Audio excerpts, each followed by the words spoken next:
अस्सलामुअलैकुम। मोहम्मद नईम के बारे में पिछले 2 दिनों से एक बड़ी कंट्रोवर्सी चल रही थी और काफ़ी ज़्यादा कोशिश की गई पाकिस्तान के कुछ साबिक क्रिकेटर की जानिब से कि मोहम्मद नईम जिनका ज़बरदस्त PSL 10 का सीज़न लगा है कि उनको जो है वो साइड लाइन किया जाए, उन पर पाबंदी लगे, क्योंकि पाकिस्तान में कुछ लोग ऐसे हैं जो अभी भी जो खुश नहीं है पाकिस्तान की T20 टीम में जो अब चेंजेस किए जा रहे हैं, ख़ास तौर पर ओपनर के हवाले से जो चेंजेस किए जा रहे हैं, कुछ पाकिस्तान के साबिक क्रिकेटर अभी भी खुश नहीं हैं। इस वजह से कोई नया ओपनर तो उनको वैसे ही हरगिज़ बर्दाश्त नहीं होता कि पाकिस्तान को कोई अच्छा ओपनर या कोई अच्छा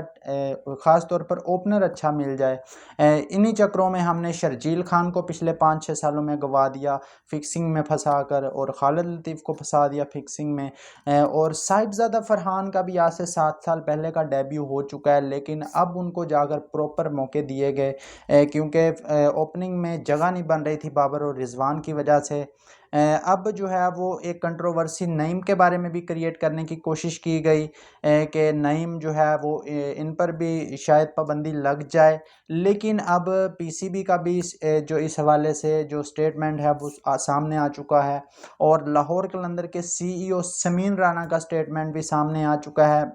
असल में जब PSL 9 में मोहम्मद नईम को पिक किया गया था लाहौर कलंदर की जानिब से, तो आकिब जावेद उस वक्त लाहौर कलंदर का हिस्सा थे, जो कि अब पाकिस्तान क्रिकेट बोर्ड में हैं, और जो समीन राना है लाहौर कलंदर के CEO, उन्होंने इस बात को इस कंट्रोवर्सी के हवाले से बात करते हुए बताया कि लाहौर कलंदर ने PSL 9 में प्रोटेक्टेड कैटेगरी में पिक किया था मोहम्मद नईम को, और PSL 9 में एक भी मैच नहीं खिलाया, लेकिन उसके बाद PSL 10 में उनको मौका दिया गया। पूरा 1 साल लाहौर कलंदर ने मोहम्मद नईम का लुक आफ्टर किया, उनकी फ़िटनेस पर काम किया, उन्हें हर तरह की फैसिलिटी प्रोवाइड की। उसके बाद वो एलिजिबल हो गए थे लाहौर कलंदर की जानिब से इमर्जिंग प्लेयर के तौर पर, क्योंकि पूरा 1 साल लाहौर कलंदर ने उनके साथ काम किया, उन पर इन्वेस्ट किया, इस वजह से वो उनके इमर्जिंग प्लेयर की कैटेगरी का हिस्सा बन गए थे। तो इस हवाले से उन्होंने अपनी बात को जस्टिफाई किया लाहौर कलंदर ने। तो उसके बाद पाकिस्तान क्रिकेट बोर्ड के जो CEO थे, जो सलमान नसीर थे, जो अब PSL के CEO हैं, जो PSL में अब जो PSL को हैंडल कर रहे हैं, अब उनका भी स्टेटमेंट सामने है। उनका भी ये स्टेटमेंट है कि लाहौर कलंदर ने प्रोटेक्टेड कैटेगरी में नईम को पिक किया था, जो कि बिल्कुल भी इल्लीगल नहीं है। लीगल तरीके से मोहम्मद नईम को इमर्जिंग कैटेगरी में रखा गया, और इसमें अगर देखा जाए तो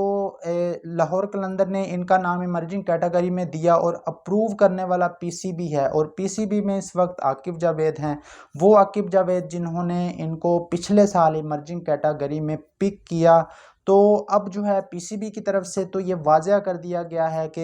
ये कोई इल्लीगल तरीके से नहीं खेले, ये बल्कि लीगल तरीके से PSL खेले हैं, और इनके हवाले से इनका जो फ्यूचर है उस पर कोई भी सवालिया निशान नहीं है। तो उम्मीद हम ये कर सकते हैं कि मोहम्मद नईम हमें बहुत जल्द पाकिस्तान टीम में खेलते हुए देखने को मिलेंगे, लेकिन एक जो लाहौर कलंदर पर एक छुरी चली है, एक तरह से आप कह लें कि पहले जब पिछले कुछ अरसे में ये होता था कि जो प्लेयर 23 साल से नीचे का है वो लगातार 2 या 3 सीज़न भी इमर्जिंग कैटेगरी में आप उसको खिला सकते थे, लेकिन अब लाहौर कलंदर वाले अगले साल मोहम्मद नईम को इमर्जिंग कैटेगरी में नहीं खिला सकते। इनको किसी और कैटेगरी में रखना पड़ेगा, किसी अच्छी कैटेगरी में इनको प्रमोट करना पड़ेगा मोहम्मद नईम को। ये लाहौर कलंदर पर एक थोड़ा सा जो है वो छुरी चली है लाहौर कलंदर के ऊपर।